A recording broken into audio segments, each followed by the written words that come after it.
Olá pessoal, meu nome é Marcos Vinícius de Godoy, eu sou estudante do curso de Engenharia de Computação do quinto semestre da Faculdade de Santa Lúcia e esse daqui vai ser o projeto de extensão, começando com Linux, vai ser uma série de vídeos onde esse primeiro episódio vai ser a apresentação da história e contar um pouquinho sobre distribuições do Linux e nas aulas posteriores é, vou ensinar como baixar uma máquina virtual com a distribuição Ubuntu nela e lá pelo final dos episódios vai ser os comandos básicos utilizados no Linux, certo? Então vamos lá, começando com Linux. A história do Linux começou em 1991 com o Linus Torvalds, que ele é o criador do Linux, onde ele fez a primeira versão do Linux kernel. Ele desenvolveu e distribuiu esta versão. Na metade dos anos 90, o Linux começou a ser muito utilizado na comunidade por ser open source. Ele começou a bater de frente com os sistemas operacionais Linux, Windows, e macOS. Os usuários começaram, como eu disse, a usar bastante, principalmente em alguns computadores da IBM, né, que tinham algumas versões pagas do Unix e, como eu disse, do macOS, no caso do Apple Macintosh e do Microsoft Windows. E ao passar dos tempos, só aumentou a comunidade.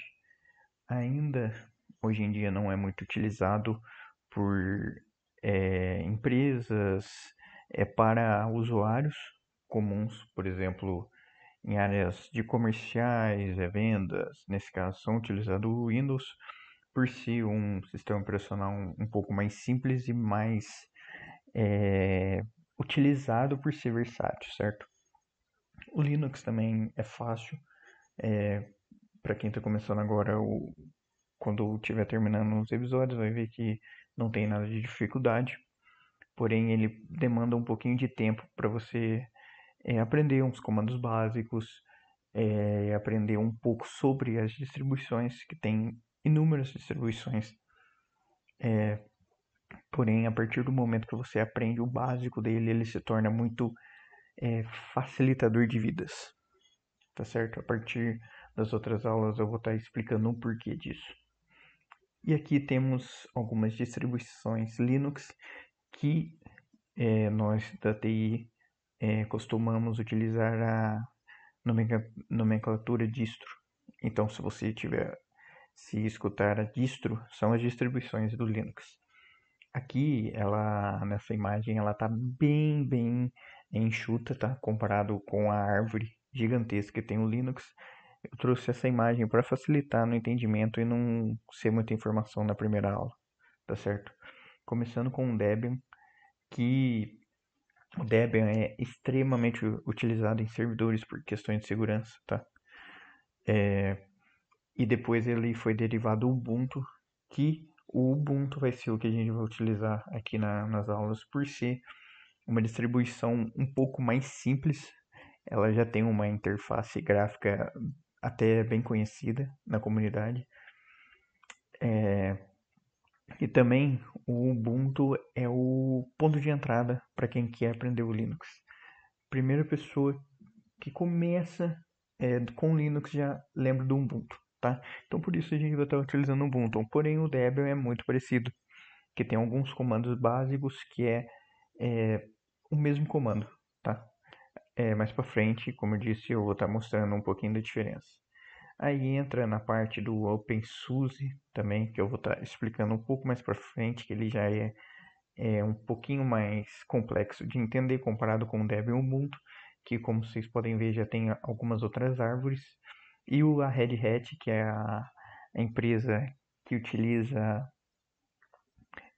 algumas atualizações, vamos assim dizer, pagas, né? Algumas é a única distribuição paga que tem do Linux, que é utilizado pelos usuários. A Red Hat ela tem o Fedora, que já é o open source deles, e tem o CentOS também. A Red Hat é muito utilizado em servidores, né? E alguns servidores são muito utilizados por questões de segurança. Como eu disse, por ser um sistema pago, tem muita segurança nele. Esse é um dos motivos também de o Linux ser muito utilizado em servidores e empresas. Ele é um sistema muito robusto, que é difícil de ter alguns ataques. Obviamente tem ataques, como qualquer outro servidor Windows, porém ele é muito mais seguro, ele na base, né, comparado com o Windows. É que o nosso último slide é o próximo conteúdo, então ativem as notificações aí, que daqui a pouco vai estar subindo o próximo conteúdo, que vai ser baixando uma máquina virtual Oracle, né, VirtualBox, com a distribuição Ubuntu, como eu disse. E mais para frente também eu vou estar mostrando alguns comandos básicos utilizados no Ubuntu e no Debian. Se você gostou do conteúdo, se inscreva e até a próxima.